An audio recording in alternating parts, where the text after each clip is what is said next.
Okay na, finish. So yun, isang magandang umaga sa inyo mga katropa. At tara, samahan ninyo ako at may bago na naman tayong pupuntahang project. At ating kikitain yung may-ari dito, no? At pupunta tayo dun sa site. So ito na mga katropa, pagdating namin dun, ito talagang napakasukal pa ng lugar, no? So pinaliwanag ni madam yung mga dapat gawin, kasi ito nga naging problema nila rito. Buwabara yung kanal at yung lumalabas na tubig ng mga katropa ay galing na mismo sa Poso Negro, kung saan dumadaan yung CR. So tara, samahan nyo kami. Parang Lumulubog yan eh. Malambot. Oo, baka ito Merong merong leak. may leak siguro to. Asa po yung Poso Negro? Ito yung Poso Negro ko. Pero okay na to Poso Negro ko, pinagawa na to ni tatay. Ba't ang liit? Ganyan ang kaliliit talaga? Oh, maliliit lang ang Poso Negro dito. Tapos parang drum lang siguro yan kuya eh. Naku. Tapos ito kuya, ito yung sa kapatid ko. Ito yung i-check ninyo. Yung Kaliliit. Maliit connection lang niya. Hanggang dito ko lang yan, oh. Maliliit lang. 1 meter by 150. Oh. Mm. Papatan Ay, wala pang 1 meter to, 90.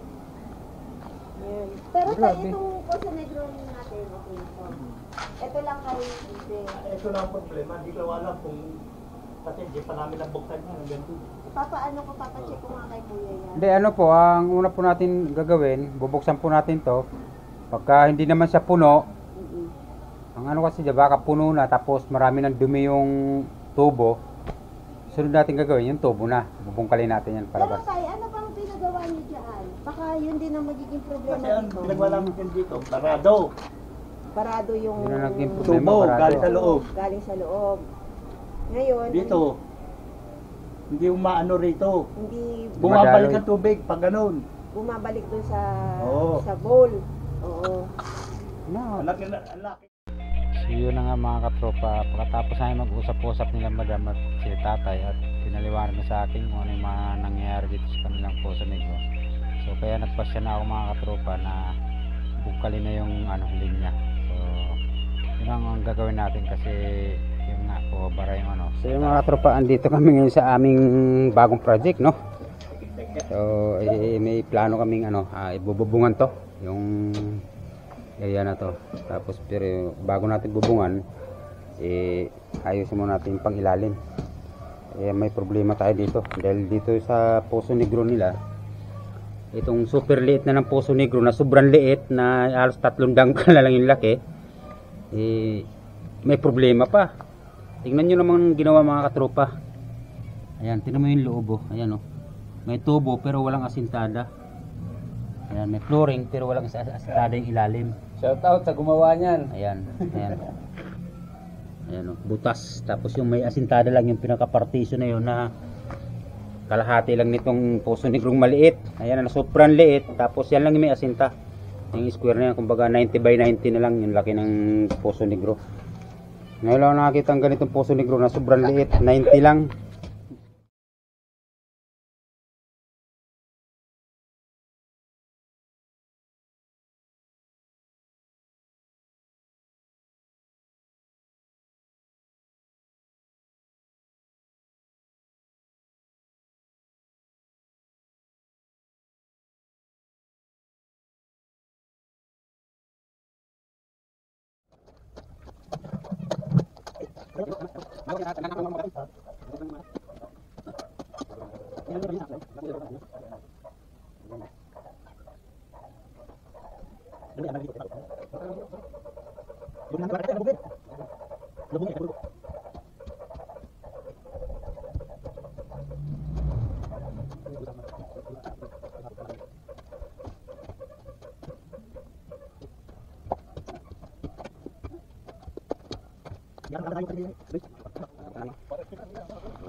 Ayan. Yan ang nangyari mga katropa. Mas mataas yung ito yung supply ng galing sa Poso sa Inodoro. Ito yung out. Tapos baliktad, mas mataas yung out. Yan. Sa halip na ito yung mas mababa, ito yung mas mataas. Ay kaso ang nangyari, mas mataas yung out kaysa yung in. Graduate kasi ng engineering yung gumawa niyan eh. Saka Ayos. architectural. Diba galing?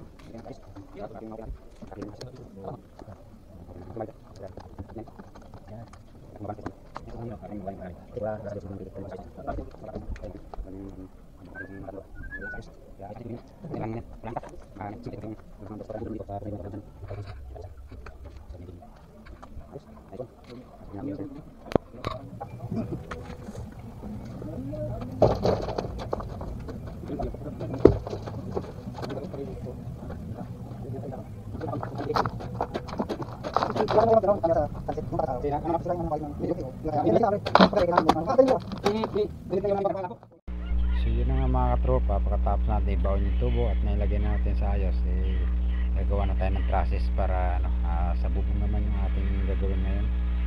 At tamang-tama na tambakan na natin ang lupa kung ano, tubo.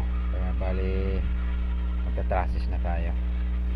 Mga tropa, nakagawa na tayo ng trusses. Ayan, para dito ikukunik natin dito yan. Yan, papunta doon sa isang yan, tsaka yun nandun naman doon. Bubungan natin tong gitnang to, dalawang bahay yan. So ayun,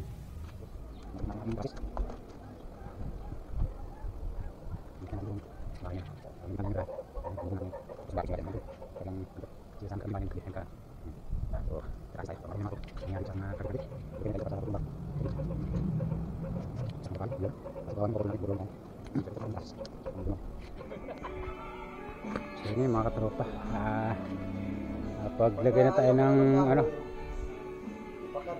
trusses para sa ating ano, harapan. Ayan, malapit na. So mga ilang araw pa lang, maghapon pa lang yan, ay kabit na namin yung aming trusses. Makakunik na natin. Iwas disgrace na. Kahit bagsakan mo pa yung pagtuloy carbonate eh.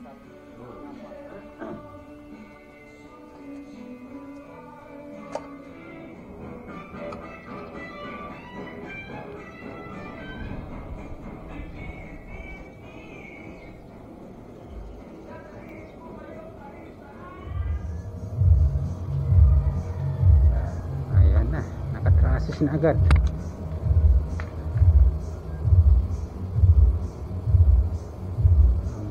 Lang. Ayan na mga katropa, lapit na, napinturahan ng itim. Bali pang 4 na araw namin ngayon dyan sa trusses ngayon. Tapos bukas dito naman tutirahin ko sa isang bahay na to, parang tulad din yun sa kabila. Kaya na po, mayroon na tayong ano, railing. Nalagyan na natin ang cover na harduplex, pinaka sanipan natin. Niliparan ko na para pangharang sa ulan. Para ulan. Ha? Hindi nyo kasi dito ni. Ay dito. Ay magbuman lang sa. Ngawa dito raso. Hindi ko. Yan lang guna. Ah. Ayos. Biasa. Kasi betul.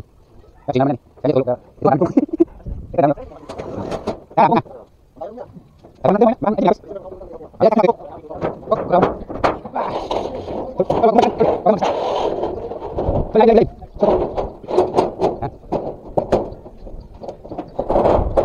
Cuma kan gini kan, masa apa tuh? Tadi kan 20 lain.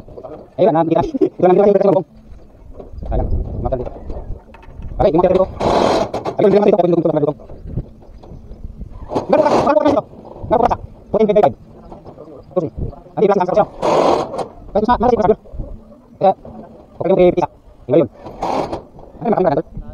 Sa Boss Ariel. Shout out kay Boss Ariel. Na maraming tanong, gusto matuto sa construction. So, mas maganda naman yan, matanong. Alright. So, si tatay. Kasi pagka mapagmatsyag ka, marami ka matututunan. Kasi may nakikita rin ako minsan na ano sila. Ayan, nakapag ano na sila. Oh. Nagpapako sila. Ilalim, palalim.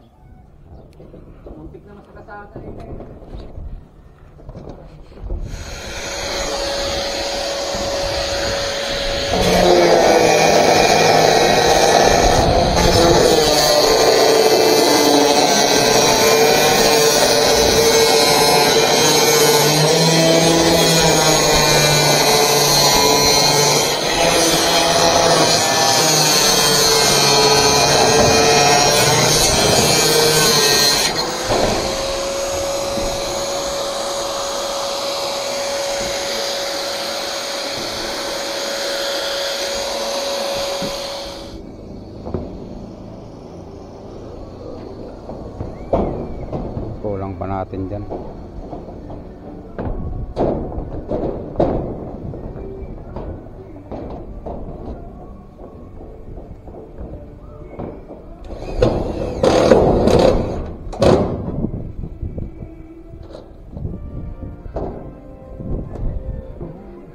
Tropa, tara.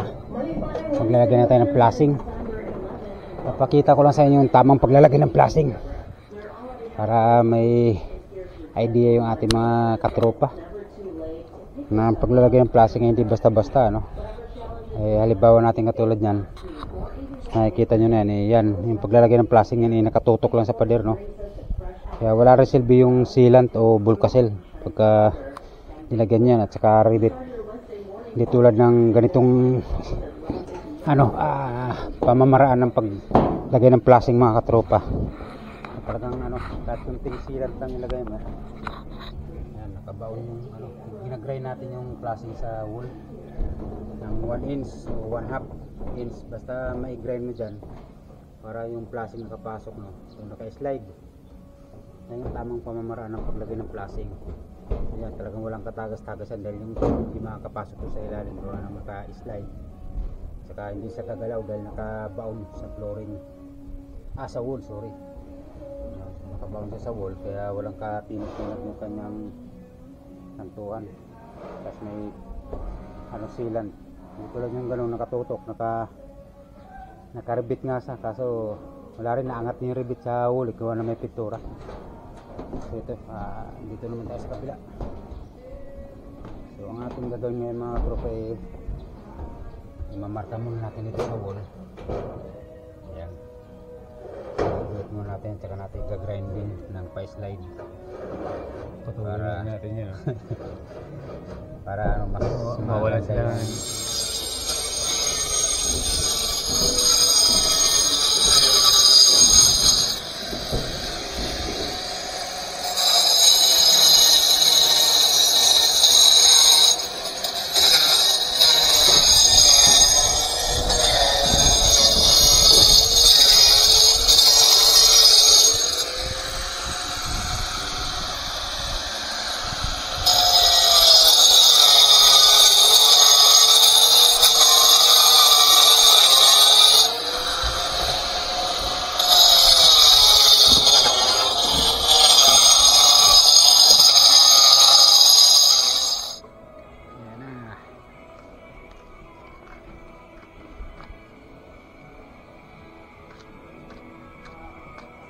Open na tayo.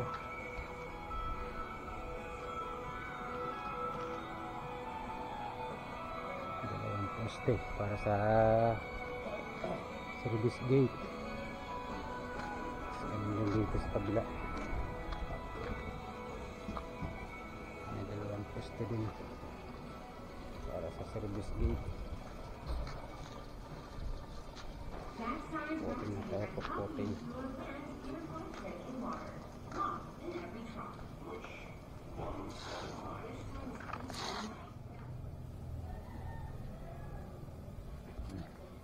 Sintada na tayo.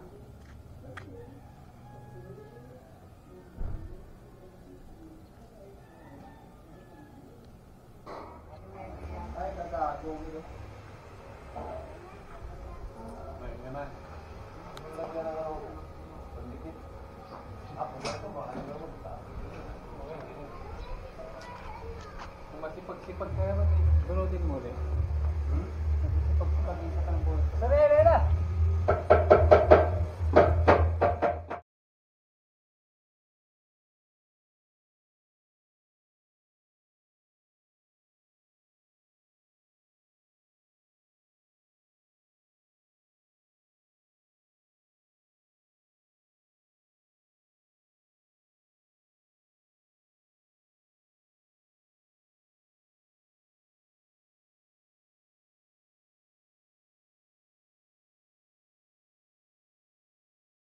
Natin yung bistayan.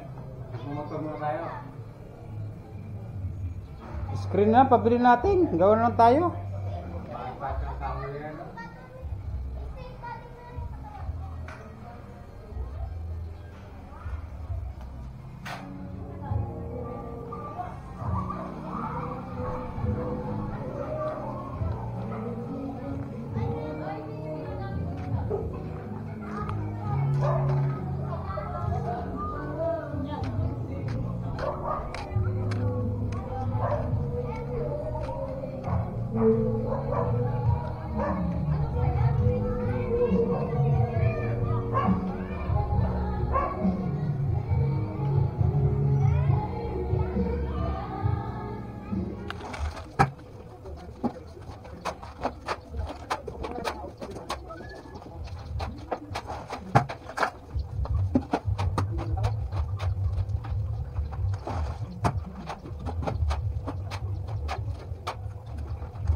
Diyan ka mag-OT mamaya.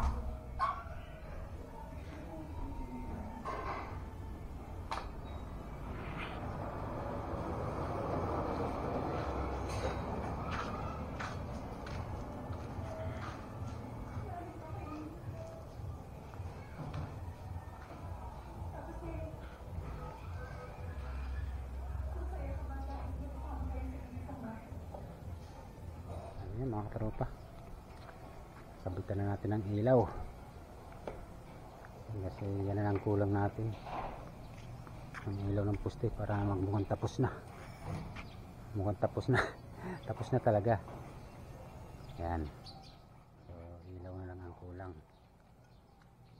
Kinakabit na ni Otol yung bracket. Pati itong bahay na to, may videoan to eh. Nagpunta ng awa. Kasi ito na yung ilaw natin yung Harap din kakabit. sa bahay oh. Yan.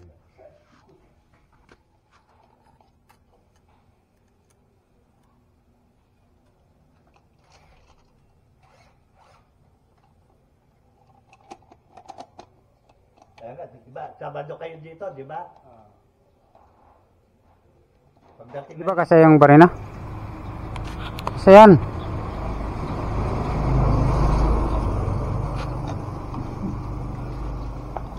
mahalo lang kami. Hop, hop, hop, hop, hop. Tingnan mo dito.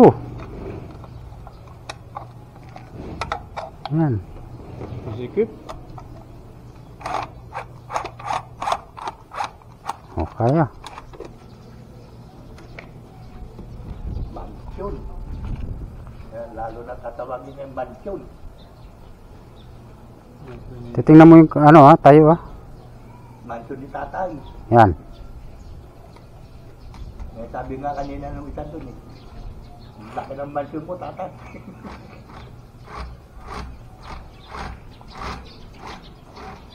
Tabingi, tabingi. Hop, tabingi. Yan.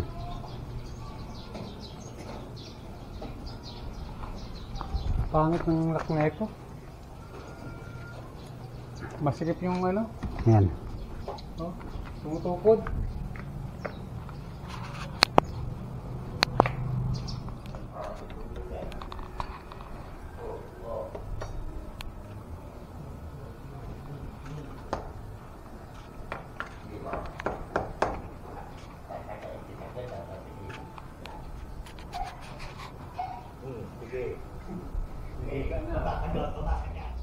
Ayan na po. May ilaw na.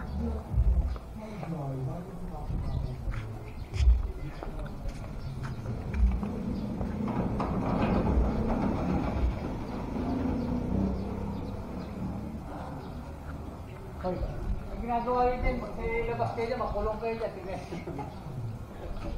Dapat kabag mo pa yung isa, kinabag ko sa loob.